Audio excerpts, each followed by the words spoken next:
लोकनेते शामराव पेजे साहेबांना आज आम्ही सगळ्यांनीच अभिवादन केलंय।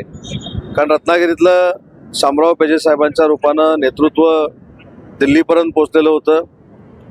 ते कुणबी समाजाचे तर उद्धारकर्ते होतेच, परंतु प्रत्येक समाजाच्या जातीच्या माणसाला मोठं करण्यासाठी शामराव पेजे साहेबांनी काम केलं होतं। आणि म्हणूनच केंद्र सरकार आणि राज्य शासनानं जे कोकणातलं सगळ्यात मोठं अभियांत्रिकी कॉलेज निर्माण झालं त्याला देखील लोकनेते शामराव पेजे अभियांत्रिकी कॉलेज असं नाव ठेवलेलं आहे। आणि म्हणून जगभरातनं रत्नागिरीच्या इंजिनिअरिंग कॉलेजला ॲडमिशन घ्यायची असेल तर लोकनेते शामराव पेजे अभियांत्रिकी कॉलेज याच नावावर क्लिक करावं लागेल।